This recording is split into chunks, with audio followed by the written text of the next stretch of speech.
জানুয়ারি মাসের 10 তারিখ যেতেই দেখা যায় আমাদের আম গাছে প্রচুর পরিমাণে মুকুল চলে আসে। আর এই মুকুল ধরে রাখতে গেলে গুরুত্বপূর্ণ একটি স্প্রে করতে হবে। আর এই গুরুত্বপূর্ণ স্প্রেতে কি কি ওষুধ থাকছে এটাই আজকে আপনাদেরকে জানাবো। প্রথমেই বলে নিই, আমের মুকুল আসার পর এবং ফুল ফোটার সাথে সাথে আপনাকে একটি স্প্রে করতে হবে। যে স্প্রেটি করলে আপনার গাছে মুকুল অধিক হারে ফুটবে। আর আমের মুকুল অধিক হারে ফোটানোর জন্য অবশ্যই আপনাকে সালফার জাতীয় কীটনাশক ব্যবহার করতে হবে। এটা আমের মুকুল ফোটার ভাব দেখলেই সঙ্গে সঙ্গে আপনাকে স্প্রে করতে হবে। এই সালফার আমের মুকুল বের করতে সঠিকভাবে সাহায্য করবে। এর সাথে আপনাকে প্রতি লিটার পানিতে 1 মিলি করে 2.5 ইসি বিষ মিশাতে হবে এবং এর সাথে আপনারা ইমিটাপ বিষ 1/2 মিলি করে প্রতি লিটার পানিতে মিশিয়ে দিবেন। দিয়ে আপনারা সুন্দরভাবে গাছে স্প্রে করে দিন এবং গাছে স্প্রে করে দেওয়ার পরে যখন আপনার মুকুল থেকে ফুল ফোটা শুরু হবে তখন আপনারা একটি গুরুত্বপূর্ণ ওষুধ স্প্রে করুন। গুরুত্বপূর্ণ ওষুধটি হলো সিলেটে জিঙ্ক। আর এই জিঙ্কের অভাবে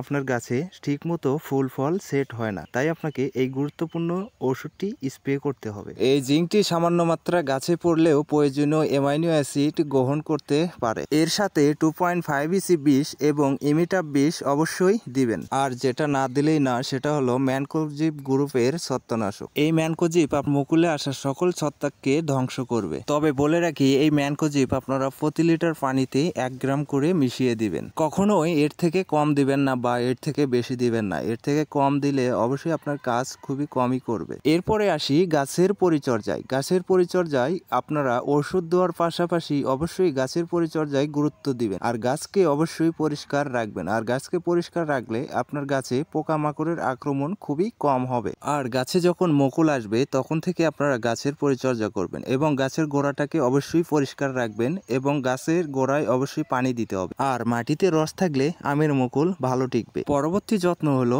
আমের গুটি হওয়ার পরে। যখন এই ফুল ফুটে আমের গুটি আসবে তখন একটি যত্ন নিতে হবে বা একটি স্প্রে করতে হবে। সেই স্প্রে এবং কিভাবে যত্ন নেবেন আমি আপনাদেরকে ভিডিও করে দিব। আপনারা যদি সঠিকভাবে গাছের পরিচর্যা করেন এবং গাছে ওষুধ স্প্রে করেন তাহলে অবশ্যই লাভবান হতে পারবেন। বাড়িতে একটা দুটা গাছ লাগান অথবা বাণিজ্যিকভাবে গাছ লাগান না কেন, সমস্ত গাছেই পরিচর্যা করতে হবে। আর পরিচর্যা করলে অবশ্যই সেই গাছ থেকে বেশি পরিমাণে ফল ফুল পাওয়া যায়। তাই অবশ্যই আপনারা আমার এই ইউটিউব চ্যানেলটিকে সাবস্ক্রাইব করে বেল আইকনটি অন করে রাখবেন। পরবর্তী ভিডিওতে আমরা জানাবো আমের মুকুল থেকে যখন গুটি আসবে তার তখনই কি পরিচর্যা করতে হবে, সম্পূর্ণ কিছুই আমি আপনাদেরকে জানিয়ে দিব। এ পর্যন্ত সবাই ভালো থাকুন, সুস্থ থাকুন এবং আমাদের এই ইউটিউব চ্যানেলকে এগিয়ে নিতে ভিডিওতে লাইক দিয়ে চ্যানেলটাতে সাবস্ক্রাইব করে আমাদের পাশেই থাকুন।